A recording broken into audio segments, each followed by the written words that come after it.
आप सभी का चैनल वेद श्रवण में बहुत बहुत स्वागत है। शुरू करते हैं शिव पुराण के विद्येश्वर संहिता के 11वें अध्याय की कथा। शिवलिंग की स्थापना और पूजन विधि का वर्णन। ऋषियों ने सूत जी से पूछा, सूत जी, शिवलिंग की स्थापना कैसे करनी चाहिए तथा उसकी पूजा किस काल में एवं किस द्रव्य द्वारा करनी चाहिए? सूत जी ने कहा, महर्षियों, मैं आप लोगों के लिए इस विषय का वर्णन करता हूँ। इसे ध्यान से सुनो। अनुकूल शुभ समय में किसी पवित्र नदी में, नदी के तट पर, ऐसी जगह पर शिवलिंग की स्थापना करनी चाहिए जहां रोज पूजन कर सकें।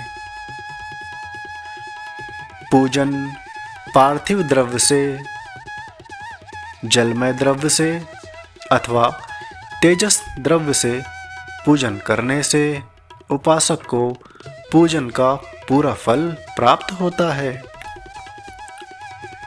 शुभ समय में पूजा करने पर यह तुरंत फल देने वाला होता है।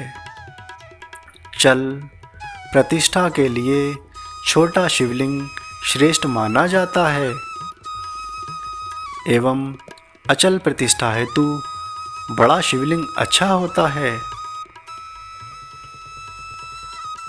शिवलिंग की पीठ सहित स्थापना करनी चाहिए।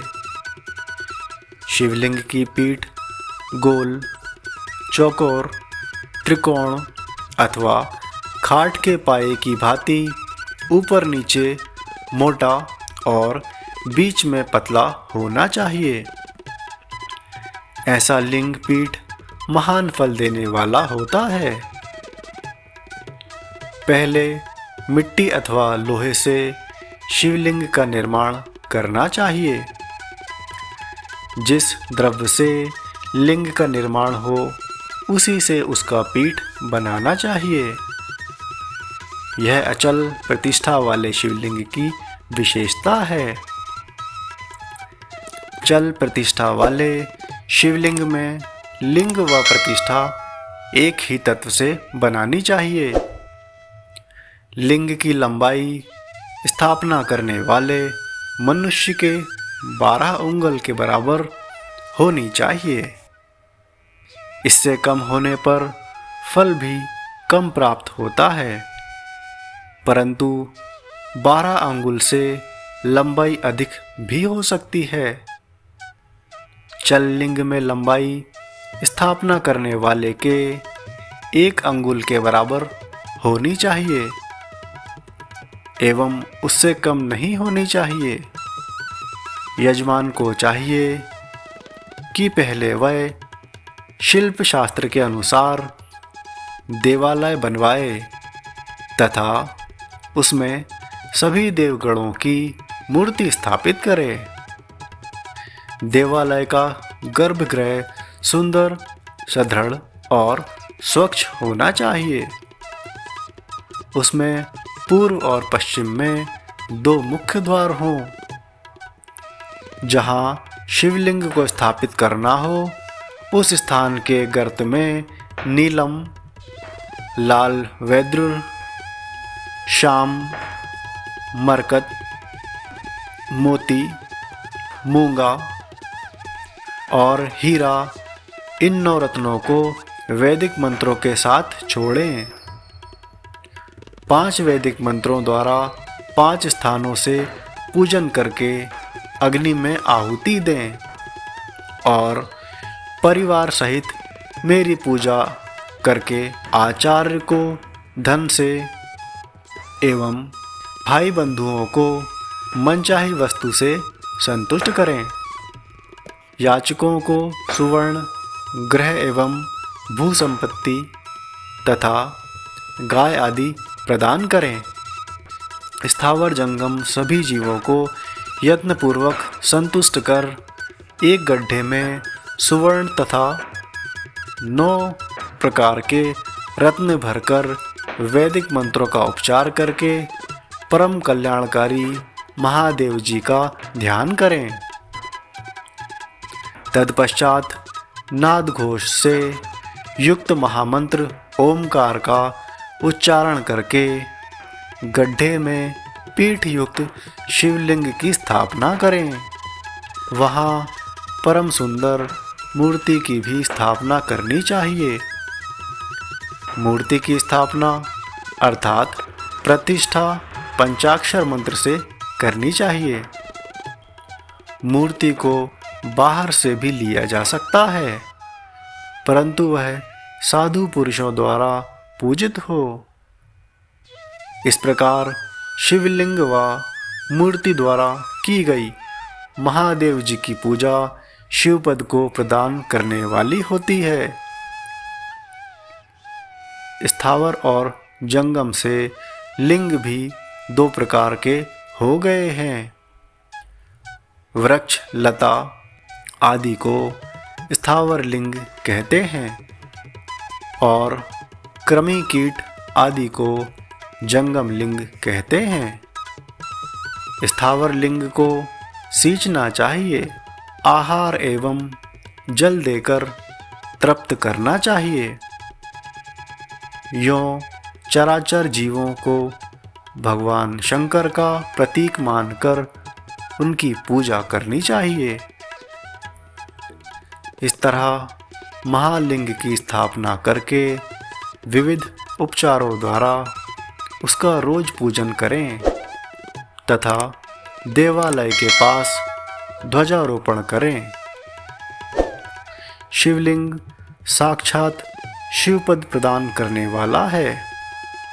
आवाहन, आसन, आर्ध, पाद्य, पद्यांश, आचमन, स्नान, वस्त्र, यज्ञोपवीत, गंध, पुष्प, धूप दीप, नैवेद्य, तांबुल समर्पण, निरांजन, नमस्कार और विसर्जन ये 16 उपचार हैं।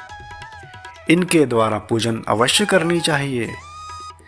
इस तरह किया गया भगवान शिव का पूजन शिवपद की प्राप्ति कराने वाला है।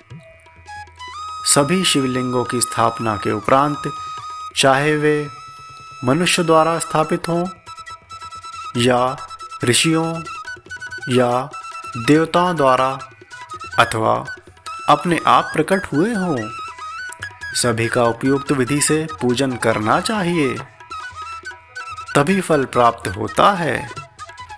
शिवलिंग की परिक्रमा और नमस्कार करने से शिवपद की प्राप्ति होती है।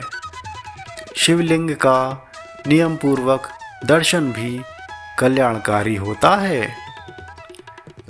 मिट्टी, आटा, गाय के गोबर, फूल, कनेर, पुष्प, फल, गुड़, मक्खन, भस्म अथवा अन्न से शिवलिंग बनाकर प्रतिदिन पूजन करें तथा प्रतिदिन 10,000 प्रणव मंत्रों का जाप करें अथवा दोनों संध्याओं के समय 1 सहस्त्र प्रणव मंत्रों का जाप करें। इससे भी शिवपद की प्राप्ति होती है। जप काल में प्रणव मंत्र का उच्चारण मन की शुद्धि करता है। नाद और बिंदु से युक्त ओमकार को कुछ विद्वान समान प्रणव कहते हैं। प्रतिदिन 10,000 पंचाक्षर मंत्र का जप अथवा दोनों संध्याओं को 1 सहस्त्र मंत्र का जप शिवपद की प्राप्ति कराने वाला है। सभी ब्राह्मणों के लिए प्रणव से युक्त पंचाक्षर मंत्र अति फलदायक है।